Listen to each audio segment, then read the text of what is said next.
I'm glad you could join us again for another lesson in the way of wisdom as we are going through the book of Proverbs together, just taking it portion at a time, a whole paragraph or maybe just a verse depending on what we're dealing with. And today we're going to come to some very, very practical advice that I know will lead to much blessing in your life and in the lives of others. And we turn our attention to Proverbs chapter 3, verses 27 through 30 on the way of wisdom. Let me read those verses for you. Do not withhold good from those to whom it is due when it is in the power of your hand to do so. Do not say to your neighbor, go and come back, and tomorrow I will give it, when you have it with you. Do not devise evil against your neighbor, for he dwells by you for safety's sake. Do not strive with a man without cause, if he has done you no harm. Well, there's so much packed into that paragraph, but let me just focus on do not withhold good from those to whom it is due when it is in the power of your hand to do so. And very simply put, if there's somebody that comes across your path today that you can help them.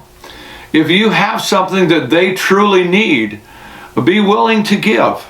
And we see in the Bible that we are not only to love in word or in just in statement, but we are to love in deeds as well. 1 John chapter 3, verses 17 and 18, talking about loving God and expressing our love of God by loving others.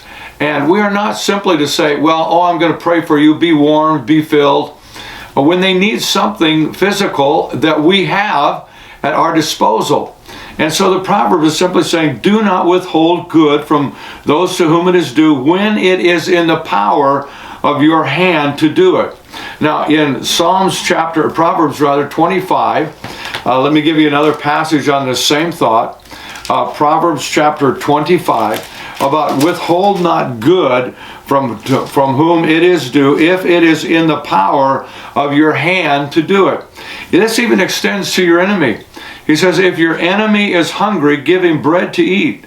And if he's thirsty, give him water to drink. For so you will heap coals of fire on his head, and the Lord will reward you. Well, what is he saying? Two things will happen. Conviction will come to the wicked as you treat them with kindness, and the Lord will reward you. I want to encourage you that you cannot outgive God. If God has entrusted you with something, be willing to give it to others.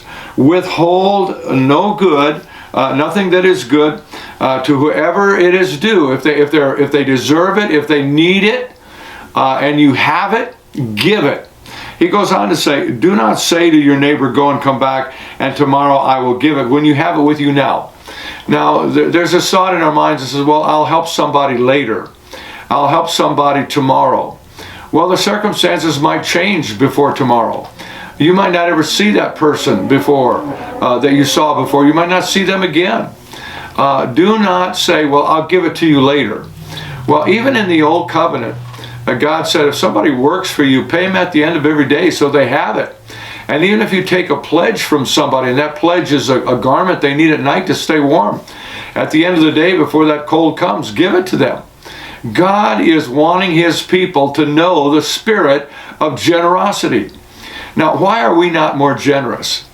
Well, there might be something very subtle at work here, and that is we are afraid that if we are generous, we will not have enough left over for ourselves. But I want to remind you of a great passage of Scripture in 2 Corinthians 9. There's a great passage about giving. And in that passage, he says, God will give seed to the sower.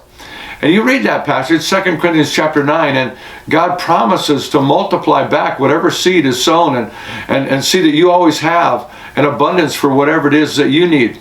But I love that phrase, God will give seed to the sower. If he knows my heart is to be generous and to sow and to give, if he knows that's your heart, he will give you the seed to sow. And I truly believe there's always more left over. So our way of wisdom today is simply this. Practice practical generosity.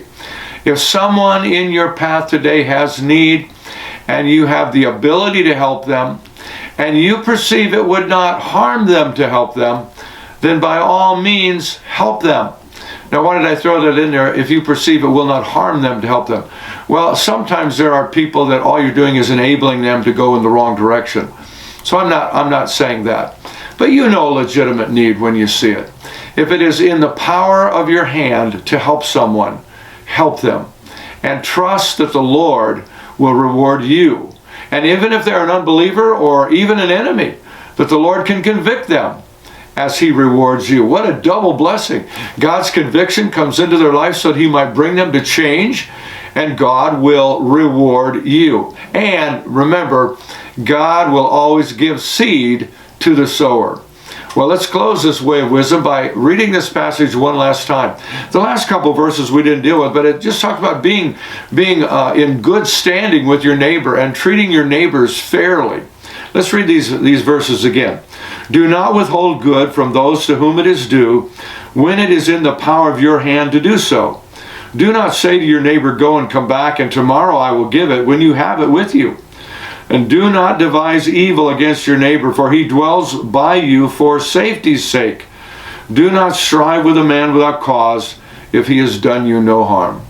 Well, today ask the Lord to help you to be skillful in the area of generosity, and the Lord indeed will bless you today as you walk in the way of wisdom.